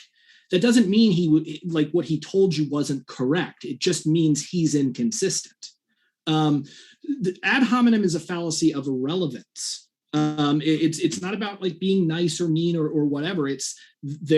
What is being cited is not relevant to the specific argument at hand. So you can say, for instance, Bill Gates. Bill Gates might come and give this opinion on how you should build a computer. You can't say, well, Bill Gates, was hanging out with Epstein, and we know what that means. So, don't listen to what he says about your computer. Like, I don't think we should be kind to Bill Gates because I get what you're talking about. May have done. What's your confusion about me with the ad hominem thing? Well, what I'm getting here is what it feels like to me is that you have a very totalizing way of looking at things where it's only one way or another, and it's only from your perspective. And I think that like what's worrisome to me about that is we know that people, all of us, are not, we are not objective observers. That's why we have things like the scientific method. That's why we use social institutions to try to interact with reality in a more correct way. No. What? No, you don't give credence to institutions. Yeah, a little bit. They have their uses at times, but the institutions have been infiltrated by evil and corrupt people. And in fact, people in general are evil and corrupt. You don't fall for stuff like that. I'm not the most institutional guy. I tend to think they're staffed with idiots. I leave stuff open. I said, oh, maybe the CIA pulled some shenanigans. Yeah. So anyway, can we get back to the false accusations? Because I know we have like maybe less than 15 minutes left of this back and forth. Yeah. What false accusations? What are you talking about? The false accusations of the blacks against whites of this imaginary racism thing. There's constant example after example of hate crime hoaxes. And that's both from the Black Lives Matter. Because you'd said earlier that there was no such thing as a hate crime. Like, yes. Can you explain that? Why is there no such thing as a hate crime? Because it's a smear. It's just like it's similar to what you said about crack cocaine versus powder cocaine. Mm-hmm. You punish the person for the actual action that they did, not for the nasty word that they said while committing the crime. You punish harshly for the assault. If I say N-word while I assault somebody, I should be punished sufficiently harshly for the assault, not for my freedom of speech. It's a sneaky way to get rid of people's freedom of speech. Okay. And try to mind read. I see where you're getting that, but it's a power grab by the feds. I mean, it may be. That would be an appeal to motive fallacy, though. But I don't care. It is. Yeah. Okay. My point being, though, with regard to a hate crime, there is a good logical reason why you would come down more harshly on a hate crime than you would on just a normal non-hate crime. And that's because the person who is doing the hate crime is not simply attacking the person they're attacking. They're also committing an act of terrorism in the sense that they are looking to terrorize not just that person that they're attacking, but everyone who looks like them. So it's not simply a crime against one person. Let me respond to that. When you are angry at someone, you call them a fatso or an N-word, or you point to something that they are and you pick at it. That's what happens. That's not an act of terrorism necessarily. And there are very selective, and the politicians and the deep state, if you will, the bureaucrats who are prosecuting these hate crimes, they're very politically motivated. It is so evil to have hate crimes legislation. We should get rid of that, and we should get rid of anti-discrimination laws, because those are violations of people's basic freedoms. I mean, what sort of how are those violations of people's freedoms? One, I have the freedom of speech to say the N-word, just not to hit somebody, right? And so the feds suddenly get involved if you say the N-word while hitting somebody. Yeah, and they selectively enforce this stuff.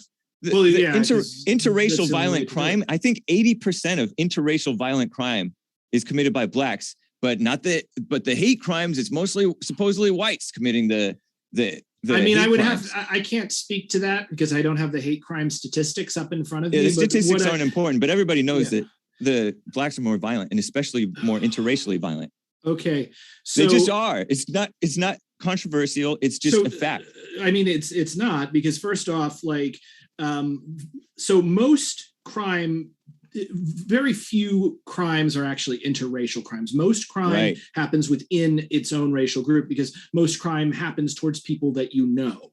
It's people in your community. So most whites steal from whites, most blacks steal from other blacks. It's just how that works. Like, if you're living around people and you're going to steal, you're going to steal from the people that you're living around. And blacks kill one another at more than 4 times the rate that whites kill one another per capita. I mean, it is out of control, and you're pretending it's not. Well, and they're 6 times as likely to commit murder. Okay, they're also 7 times more likely to be falsely convicted of murder. And maybe they're set up by their own. Who knows?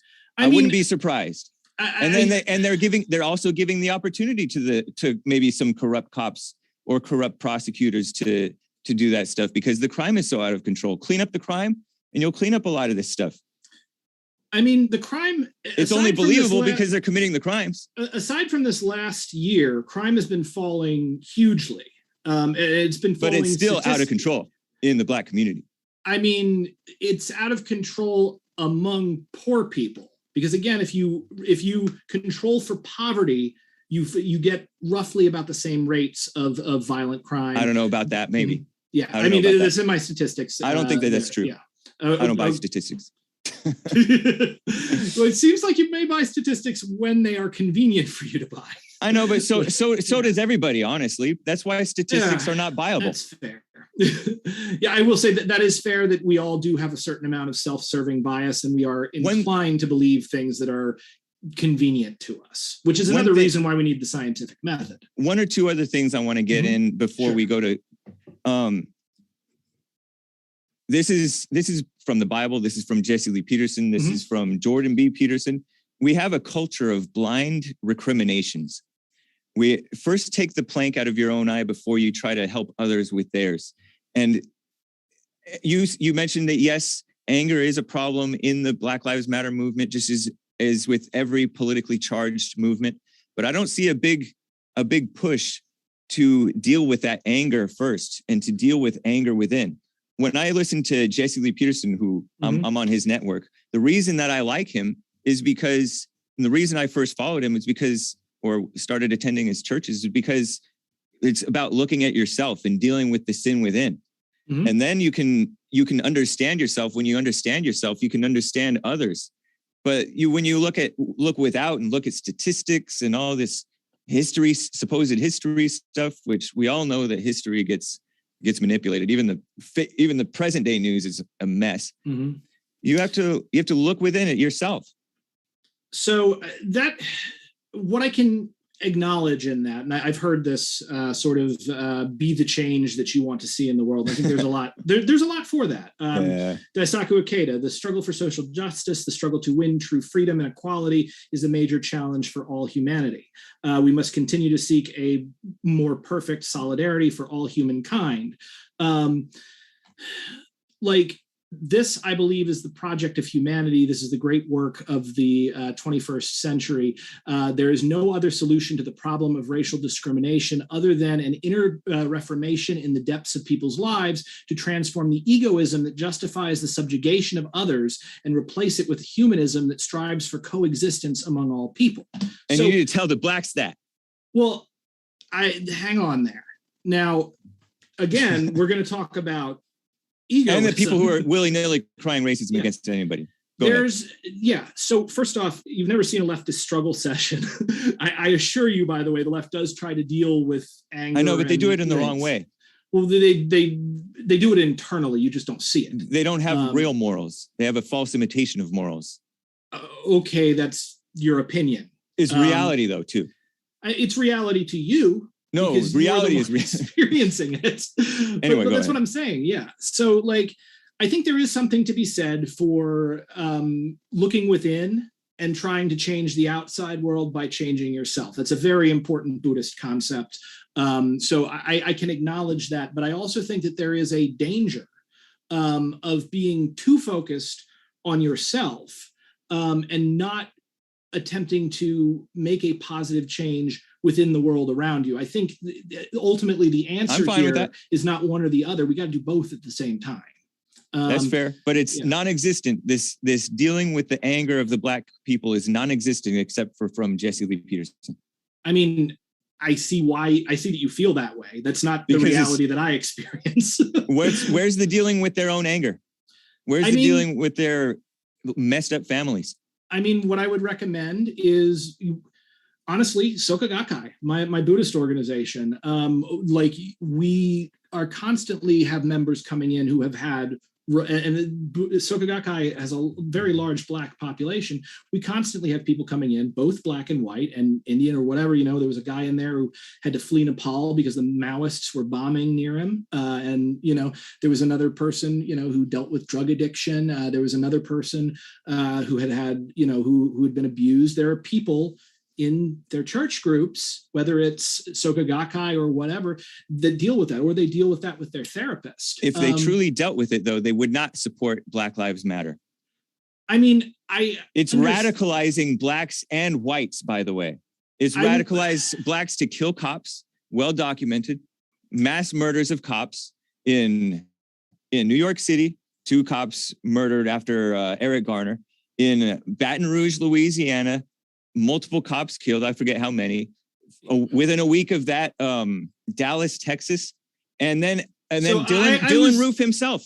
Dylan Roof was radicalized after seeing the lies of the mainstream media, all this racism stuff, and then he looks up black on white crime and he's like, "Wait, this racism thing is overblown."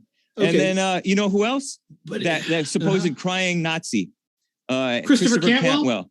He reacted. He overreacted to, or maybe, I don't know if he overreacted, but he reacted to all the hype about this poor innocent victim thug, Trayvon Martin, because the lies are radicalizing both blacks and whites. It just makes people angry. So first off, I'm going to say you're making a mistake here in that you are thinking that it is the lies that are the lies that are radicalizing, that it's the ideology that's doing it. What's happening is the actual circumstances of these people's lives are putting them into a position where they would then embrace a specific ideology. Christopher Cantwell in particular, because I agree, he probably had a messed up life up to it. He had a poor character, whatever. Yeah, but I'm talking about this Cantwell did not help. Be an ANCAP. These are people that I've argued with since 2014. Back when he was causing trouble in Keene.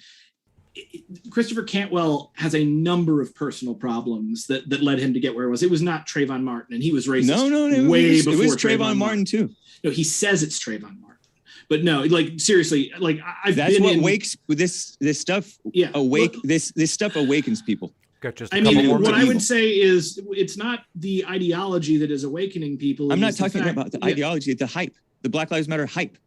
I mean, the Black Lives Matter movement came out of the fact that cops kept killing black people and getting away with it. Like, rightly so. That was justifiable most of the time. Trayvon Martin was justified. That wasn't a cop. You can feel like, that's rightly so. It was self-defense.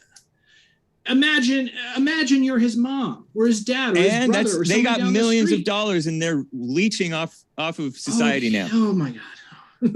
That's their fault. That's Trayvon Martin's death is his mother and his father's fault. They were a messed up family.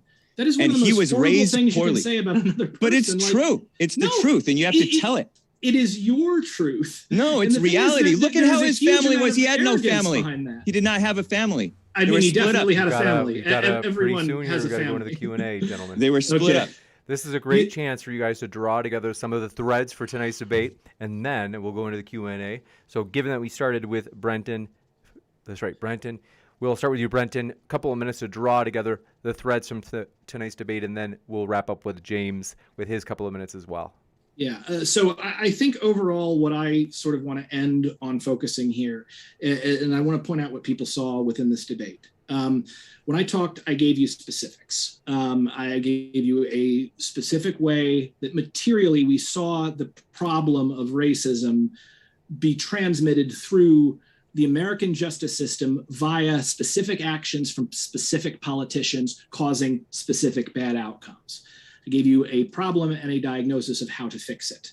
I've heard throughout this debate, some valid things, but I've also heard a lot of very vague things that are not backed up by anything. These tend to feel very much to me like opinions. And I understand that James has these opinions, and I'm not saying that, the opinions are not entirely invalid, but I think it's a bit myopic. I think, again, this is what is so important about empathy. Like, everybody thinks when you talk about empathy, you're like, oh, wishy-washy. No, empathy is the ability to look at somebody else and see the world through their eyes. If you've got no empathy, you're the monkey putting a fish up the tree saying, oh, let me rescue you or you'll drown, because the monkey doesn't swim in the water, but the fish does. So I think it's really, really important that when we try to deal with major, complicated socio-political movements and form opinions about the world and other people that we don't know, that we be as charitable as possible and try our best to see things from another point of view. Because if we don't do that, we're going to just wind up fighting and destroying each other. And I don't think that's healthy for anybody. We have to live together or we'll die alone.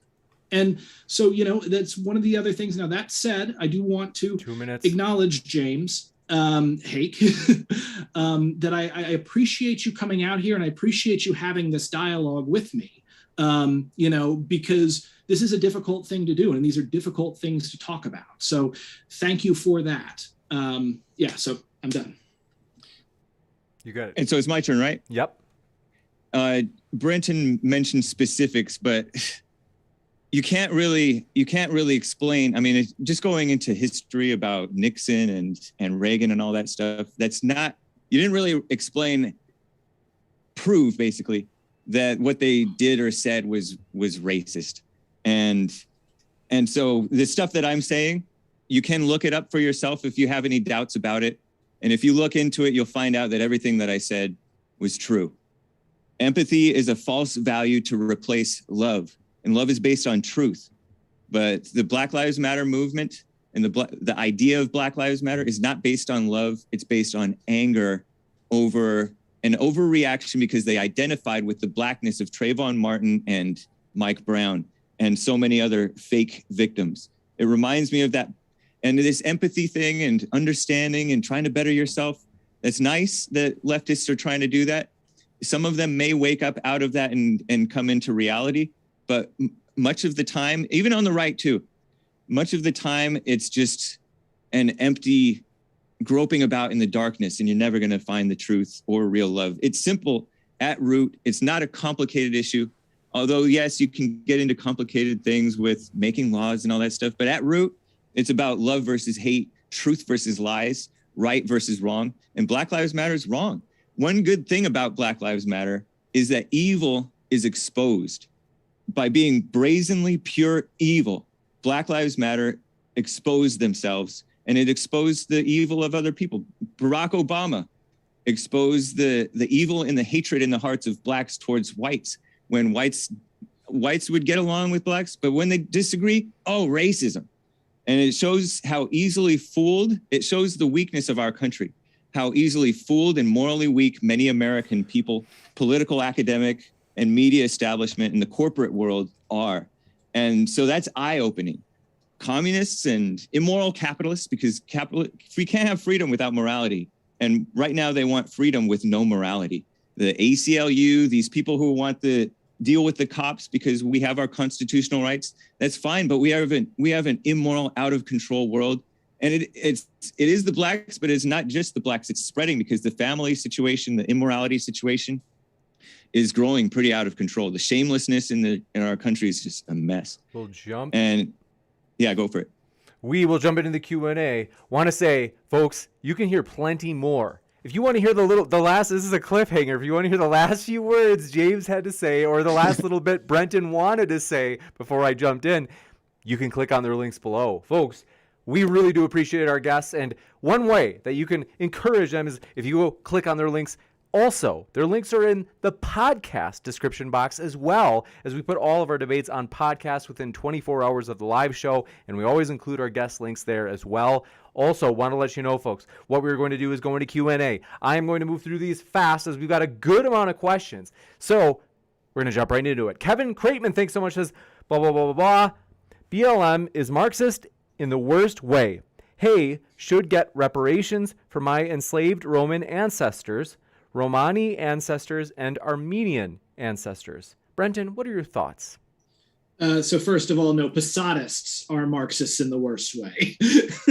BLM, this is the most ridiculous thing. Like, there are a couple of founders that have mentioned that they might be Marxists. Like, if you spend any time around Marxists, you know them very quickly because they've all got sticks up their butt and they talk about like dialectical materialism and stuff. You don't see a lot of that out of BLM. There may be a couple of them, but that's not a thing. As far as getting reparations, so I am going to come out and I'm going to say that in general, I'm not for reparations in the form of money, because I think that that's too easy for people to trick someone else out of, kind of like with Freddie Gray, getting his settlement and then having it stolen from him. What we need to do is we need to create an environment where everyone has an equal chance to survive and thrive. And that will include not a redistribution of money, but I honestly think what we need to do is we need to have a more equal distribution of access to property. And to the means of existence. If we can do that, I think we can then go about setting past wrongs as right as possible. But also past wrongs, it's in the past. We can never make up for that. We can only try and work towards a better future together. Amazing. Next one, 1888. I'm telling, says, thanks for hosting this debate, modern day debate. This super chat is dedicated to Hake and the great black people, or great black hope. We think we know who that is. Nice. By the way, there is a past debate where Jesse was here on the show, where it's under our best of modern day debate playlist. So if you want to check that out, he has been here. And they say, keep on telling the truth. You got a fan out there, James. Nice.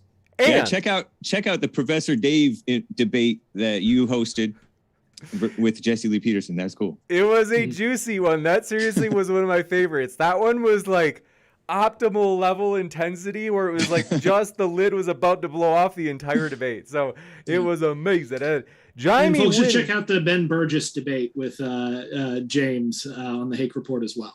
Oh, nice. Appreciate that, man. Extra juicy. And reminder, our guests are linked in the description, folks.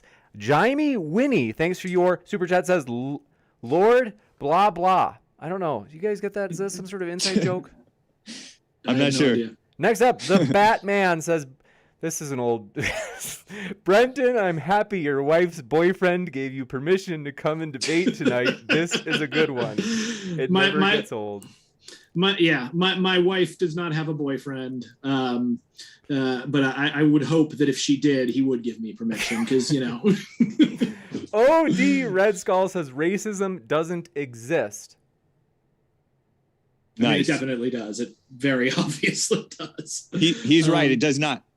I think what's being mistaken here is that this is a thing of how language works. There are different ways that words are used, both colloquially, like what we have in the dictionary, and also like technically by experts. So oftentimes what will happen is that people will do this sort of appeal to definition game. It happened in my debate with Sargon of Akkad, where I pointed out that sex and gender were two different things. And Sargon of Akkad said, well, the definition of woman is adult human female. Therefore, no, you just said nah, but with more words. So you really watch out for that appeal to definition fallacy because it is ultimately a circular argument. If you want to call what I call racism, specific policies and social structures that cause problems for people based upon race, you don't have to call that racism. If you want to call what James considers racism, call that basism. I don't know. I don't care what you call it. It's obviously a real thing. But you're saying that. Are you saying that the results having the racial disparity makes it racist, or at root the motive was racist, or both? I mean, so what this gets into a much longer conversation about like the state, as in the military and the police, and like what function it serves. Racism is generated by sovereign power in an attempt to stay within power and to manage populations that it believes are unruly. So you don't see racism as wrong, because a nation should protect itself and serve its interests. So here's the issue. I don't see, when I'm talking about something being right or wrong, I'm talking about it more in the sense of like how it relates to, I suppose, its physical effect on existence. My issue with the state's racism is that it is a creation of like the freaking Victorians that was made to justify their rule. And it just continues doing it today because these systems are self-perpetuating. It's like the story of the monk who was meditating, and one day a cat walked across his path. So then every day he went and he got the cat and he would tie it up before he meditated. And this went on for quite a number of years, and the monk was very old, so he died. And then the other monks came and they continued after he died to tie the cat to the tree every day while he was meditating. And then one day the cat died. And so the monks went out and got a kitten and tied it to the tree. These systems are self-perpetuating. I hate to do this, gentlemen, but we really do have to go to the next one, foolish. Especially after Brenton talking about his cats for like 20 minutes. Robbie L. Brown, thanks for your super chat, says, white apologist, that's Mun never made him cut his hair. What? I think they're saying your mom never made you cut your hair. Is this true, Brenton? Oh, no, my mom made me cut my hair all the time. I didn't grow my hair long until I was hiking the Appalachian Trail, Maine to Georgia. And I've kept it like that ever since. This was grown on a mountain. It's staying up here. You got it in. Robbie L. Brown also says, I'm a cracker. Thank you for that. Are you allowed to say that on... All right. Earl's goes. Earl says $5 for Brenton's haircut. Next up, thanks for your question, says 1888 I'm telling, says facts, Hake. We are in our current state of affairs due to an extra of cowards. If only people would notice that what most of those in charge have in common. ... Oh boy. He's being anti-Semitic. Wait, they corrected it. They said, facts, Hake, we are in our current state of affairs due to excess of cowards. If only people would notice what most of those in charge have in common. Yeah, I'll tell you what most of those in charge have in common. They're all rich. Gotcha. It's good versus evil. They say again, you cannot have an equal society if certain groups of people in that society are allowed to say a word that others in that society are forbidden to say. Thank you. I mean, allowed how? Like so certain societies will have specific social customs of like what how you're supposed to act and like when you're supposed to do it. It will vary depending upon the time and the values of that society. When I'm talking about an equal society, I'm talking about power. I'm talking about overall power. Equality is not sameness, and I don't think it's a good idea for us to try to approach every problem as if it is the same. Rather, I think what we need to do is we need to build a society where each individual has roughly the same amount of power as every other individual, and we don't allow anyone to rise above. Because once you do that, then it becomes self-justifying. You got it. And thank you very much for this question. This one coming in from Bubblegum Gun says, if slurs are not acceptable on that same principle, no, quote, meanie, unquote, words should be acceptable, which applies to slurs from the left, else you are a hypocrite, Brenton. Well, as we talked about with, even if I am a hypocrite, that doesn't mean I'm wrong. It just means, I may be inconsistent. As far as memes, like, yeah, I hate memes. Destroy them all. Commie. Are you a communist? I'm an anarchist. I am interested in the Kropotkinite anarchist tradition. Some people do call that anarcho-communism, but it's very different than what you think of when you think of a communist. When you think of a communist, you probably think of like Stalin, Mao, the USSR. No, I just a liar. somebody's well, hang on. So you got to see that because you're couching everything in these snarl terms beforehand. Like you got to admit you're doing some self-deception there. So communist in the sense that I think a society, a classless, stateless society based upon the mutual ownership of the means of production, where everyone essentially does their best from each according to his ability to each according to his need. I think that's a nice ideal to strive for. Yeah, that's the problem. But nice is wrong. Well, I'm not saying nice is female-minded. That's what communism is. Female-minded. I don't mean nice and calm. I mean nice as in desirable. No, as in good. It seems to me to be a good ideal to strive for. But no, it's like the type of communist most people think of when they think of it is they think of like a freaking tanky. They think of a Marxist who believes in a very specific ideology called Marx-Leninism that has been in like countries like the USSR, whereas like what I'm into and most interested at this moment more came out of like the more radical currents of the French Revolution. I think of Patrisse Cullors, Joe Biden, Cortez, Bernie Sanders, Nancy Pelosi. Those are all communists because they're liars. Oh my God. I hate to do this, but just we need to have a conversation about this sometime. We maybe a round two someday. But Bubblegum Gun says, Brent, do you honestly believe in literal Buddhist gods? No, Buddhism doesn't have any gods. Next up. Yeah, I can go with the next one. I would like to go into detail on it, but I won't. Robbie L. Brown says BLM equals BAA. What is BA? And then they say Lucifer and then Malo. I don't know what this means. I don't know either. This one coming in from 188. I'm telling says, I document what Hake is talking about on my channel. It's at epidemic levels. This one from Bubblegum Gun says the abolishing of hate is the abolishing of choice. Yeah, you should allow people the freedom to so-called be racist and stuff. Nowadays, there is a lack of freedom. And when I say we should deal with the hatred, yes, allow people to be hateful, but call it out and encourage people to face themselves. Okay, so there are two kinds of freedom, essentially, when we're talking about freedom and liberty. It's positive freedom and negative freedom. The positive freedom is freedom to actually do what you want. Negative freedom is to not have somebody else messing with you. The thing is that negative freedom is pretty much useless if you don't have a corresponding amount of positive freedom with it. The freedom to give as much money to the political candidate of your choice, it means nothing to a homeless man under a bridge. So when we talk about freedom in a free society, what it's about is about maximizing both for the greatest number of people. And sometimes that may involve a slight imposition of negative freedom or a way of encouraging positive freedom from the society on a macro level.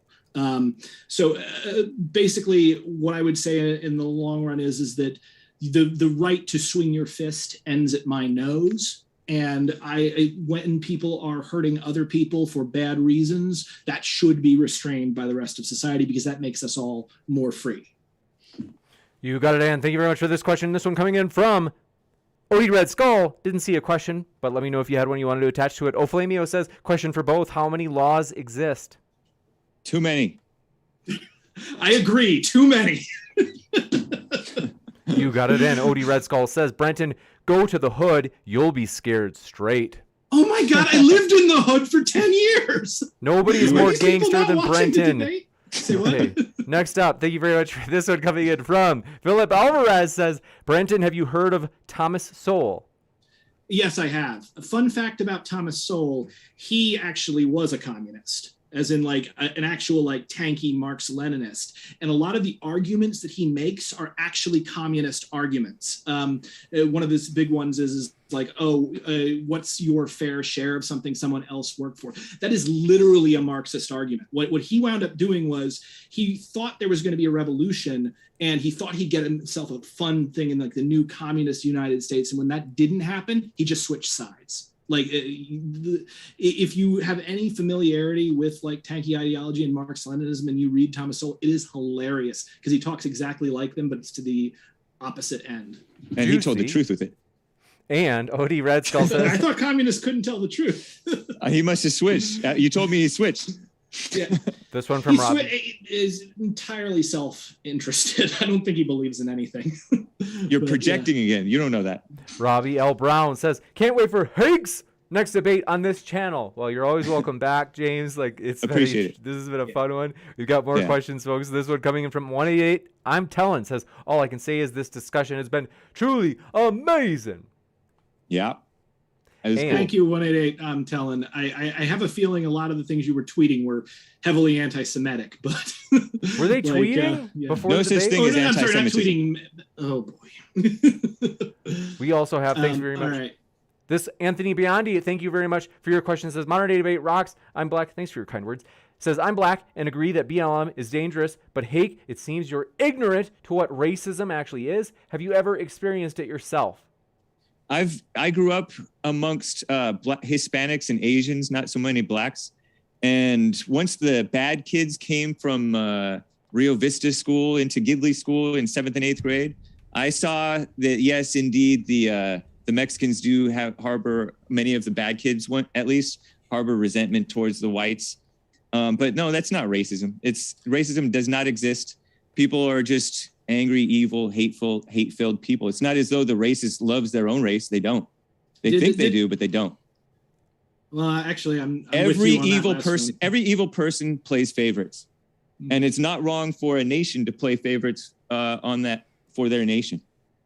Wait, but you just said evil people play favorites, so it's not wrong for. It's not necessarily wrong to play favorites, but every evil person does play favorites. Oh, okay. But they don't. It's not as though they actually love their own, though. There was a Jesse Lee Peterson, when I was producer, I brought on this guy who wanted to come on the show. He was this white nationalist guy, so-called anti-Semitic.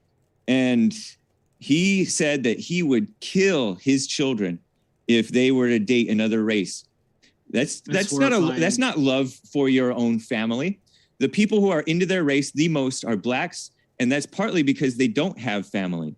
And so they get into the gangs and the race thing, and they're struggling to find a sense of identity. They need the love of the fathers, like Jesse Lee Peterson says. I think I think you're onto something with regard to the white nationalist who would kill his children. I think there is that tracks with a lot of what I've seen, as opposed to blacks supposedly being more into their race. You don't see that? Here's the thing. You don't have the data? You need the data? I don't have the statistics on that, but what I would say is, the U.S. government, for instance, with regard to the Native Americans, they thought that like the way to conquer a people was to outlaw their culture. American Indians. So yeah, exactly. So with the natives, like they outlawed the ghost dance, for instance, and they tried to suppress. And as a result of that, people feel that attack and want to push back against it. So, if, say, a population of people who were former slaves, and then after being slaves were subject to Jim Crow laws, and after Jim Crow laws were subject to mass incarceration, maybe they're going to be a little bit more about their culture because there is this attempt to destroy it coming from the outside. And maybe if you want... Most blacks don't even know about that stuff. You don't have to know about it. You just have to experience it. These are natural reactions that people... no, they're brainwashed in it, man. They're brainwashed in this. Anyway. I don't think so, but okay. They totally are. Appreciate it. Robbie L. Brown says, long hair is obviously from Indiana, an insufferable state. I am definitely not from Indiana, though I did live in Kentucky for 7 years. You got it. And yes, and Indiana is an insufferable state. No one should ever go there.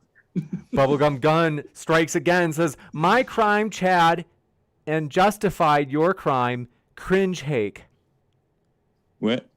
Repeat it. Oh, man, it doesn't make sense to me. He says, my crime, Chad, and justified your crime, cringe Hake. It must have been an autocorrect thing. Oh, I thought maybe they were calling you a Chad. I like the idea of crime Chad. You're a true crime Chad, James. This one, Crystal A says, Hake is one of the smartest and bravest white man on the side of heaven. Thank you. It's nice of her to say. And Bubblegum Gun says, James Hake wants... Okay, I don't know what that means. I'm not reading that. Back to Human says, James, please make an effort to understand the experience of Black Americans. There are really good books about the subject. Tell the blacks to understand the whites. And this one coming in from QW. Everybody understand everybody. Just do it right now. QW says, what the? And then Shaggy Boy says, it's hard to do that one. That's like maybe one of my favorite Jesse phrases. Shaggy Boy says, Jake owned Ben Burgess. Who's Jake? Sometimes they call me Jake or Hank or Hake or James. Oh. I don't feel like that conversation was I felt like that was, you guys were just kind of talking and figuring out each other. It didn't seem particularly contentious to me. Cool. And I don't totally remember it, but it was fun. Yeah. I want to say, we love Dr. Burgess. Ben is a really good friend of Modern Day Debate. Like, he's helped us a lot. And so that is not in any way. I was trying to figure out what it meant. And by the way, James, who got Ben Burgess on Modern Day Debate? That's true. Dylon, my de facto producer, Dylon. Oh no, you got. Oh, okay. I thought you were asking about the Hake report. I thought you were talking about the Hake report. No. I have to give credit where it's due. Not only have you gotten us Dr. Ben Burgess to come on, but one time Brenton's like, "Can I debate like socialism, capitalism, man?" That's my impression of Brenton. And I was like, "Yeah, sure." I was like, "I don't know who would want to." He's like, "I'll find somebody." And I was like, "Okay, well, hopefully they're good. That whoever you find, like, don't pull a guy off the street." And he's like, I got Dr. Friedman to come on. He said, "Oh, come on." And I was like, "Are you serious?" David D. Friedman. So, really he was cool. So cool. DL, thanks for your super chat. I think there's a question missing. Just put it as a normal chat if you want me to read it, and I'm happy to read it. Made by Jim Bob says, Brenton, who determines what good is in your preferred system? Everybody does. I think, like, so as far as my preferred system goes, what I want is liberty for everybody on like the individual community level, to where no one's wielding a large amount of coercive power over anyone else, as much as can happen within reality. So I ideally, any group of people who have decided to associate with each other would determine what's good for them. And we just build up from there. Straight Serum says communism equals no motivation and no freedom. Anti-USA. I mean, it's anti-human. Again, it depends on what you're talking about. I would say that the USSR was very motivated, and I don't think they had a great amount of freedom, but they were very motivated, and they did wind up becoming a superpower that could rival the United States within, just 2 or 3 decades, and utterly obliterated the Nazi war machine. So I don't think you can argue that communism, that form of communism, like, has no motivation. You might argue that it has no freedom, and I'd agree with you. But definitely has a great amount of motivation. And how is it for the people? Awful. It was better than the Tsars. Yeah, I think that's what he meant. Yeah. Again, I think the USSR was a step up from the Tsars. It was feudal economy and absolute monarchy. But there was a huge human cost to how quickly they modernized. You got it. And thank you very much for this question coming in from Travis P. says, this guy has a lot of pretty words and scientific terms. The intellectual mind cannot be reasoned with. Let him go. He's lost. Referring to Brenton. Wait a minute. Hake, what do you mean the intellectual mind cannot be reasoned with? It's like the only thing intellectuals do is reason. No, they rationalize. They rationalize evil and call evil good. That's what intellectuals do, including many of the conservatives and many of the Christians. Intellectualism is a trap.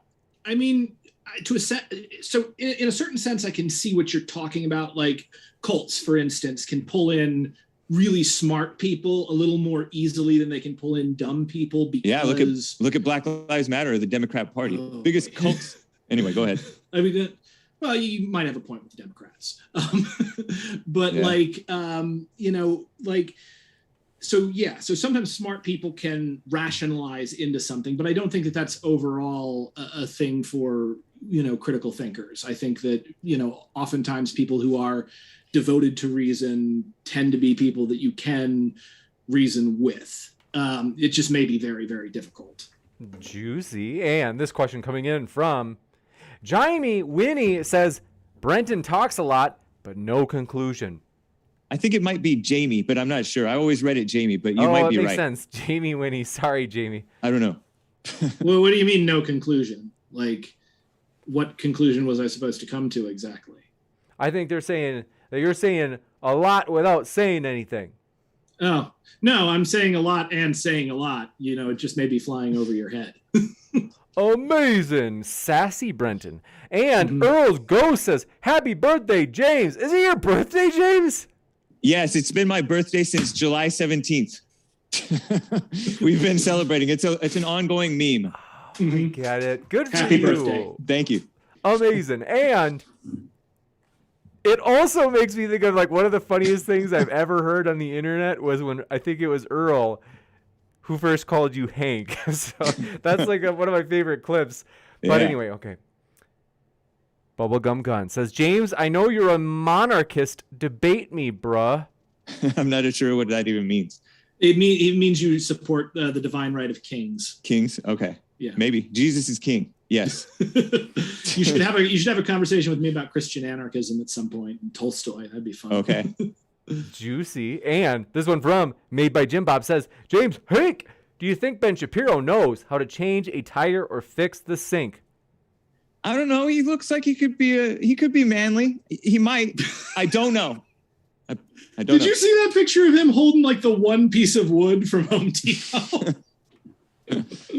Brenton likes that picture. Little Ben.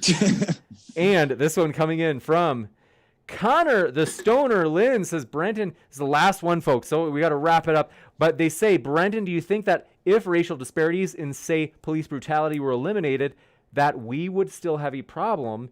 If so, why race-centric? Racial disparities in police brutality were eliminated?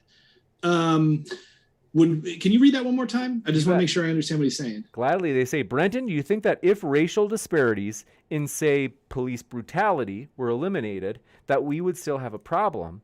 And if so, why race-centric? Okay, so if you eliminated racial disparities within police brutality and police were beating everyone, you would no longer have a race problem, but you'd have a police beating people problem. We fixed one problem, but out of the frying pan and into the fire. I would say that what we should focus on is police brutality overall. It's just that they tend to be a little more brutal towards Black people than other demographics for reasons I've already gone into.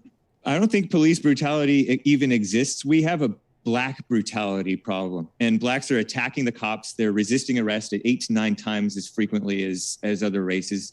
We need to deal with the black issue. It's the elephant in the room. You know, cops tend to say that people are resisting arrest when they just want to arrest them. Like when I was there's corruption, and that's human. That's brutality. But usually it's just excessive force.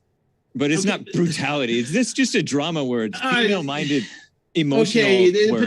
Potato. Like, something that you might consider like brutality or excessive. Like when the cop kneed me in the spine and threw me into the motorcycle, like I wouldn't call that necessarily police brutality. I think I like you, but I don't know if I believe you. Oh, okay. Well, I mean, I was in court for it and stuff. I won, actually. That was at the 6-month anniversary of Occupy. Me and my buddy walked down the street. He was wearing a Barack Obama mask. I was wearing a Mitt Romney mask, and we linked hands and walked through the police line. You should have been at Occupy. Oh, man, dude, Occupy was such a great time. You really, I wish you'd gone there, because I will tell you this about Occupy. No one can know about Occupy if they weren't there, because everyone in the media, right, left, it didn't matter. They were just lying through their teeth about the movement, and it's disappointing. All right. Want to say thank you very much, both James and Brenton.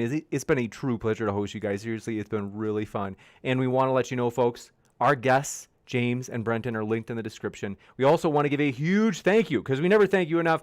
Thank you to the moderators. Seriously, appreciate it. As we always do, folks, we want to encourage you to attack the arguments instead of the person. And, of course, we want to stay within YouTube terms of service, as we're thankful. YouTube has helped us grow a lot. They recommend our videos like crazy. So we really do want to say, hey, we'll work with them. I mean, they've given us a platform. But also want to say thank you so much, folks, for watching. We hope you feel welcome, whether you be politically far left, politically far right, or one of the many strange creatures in between. We are glad you are here. So with that, I will be back in a moment with some sweet updates on upcoming debates that you don't want to miss. We've got some juicy ones, folks. It's going to be great. So with that, thanks, James and Brenton. It's been a true pleasure. Thank you, guys. And thanks for the chat, too. Yeah, this was fun. Thank you very much, James. And James. I was a little worried about this one, just because I didn't know James that well at this point. Yeah. I'd been mulling inviting you on the show, and so I'm glad that James Kuntz of Modern Day Debate made this happen. This is even better than what I was thinking. Well, if you ever want to have me on, let me know. Okay. I'd probably be happy to come on and talk to you a little bit more, because we definitely disagree, but you're very interesting. Okay, man. You too. 100%. And hey, for real, if that happens, let me know and I'll retweet it, because we do want to like point people to other debate platforms and things like that. So for real, I'm very serious about that. How can we contact each other? Are you on Twitter or Facebook? Yeah, I'm on Twitter. Okay, I'll follow you on Twitter, and you can send me a message. My DMs are open. Sounds good. Okay. Amazing. Mm-hmm.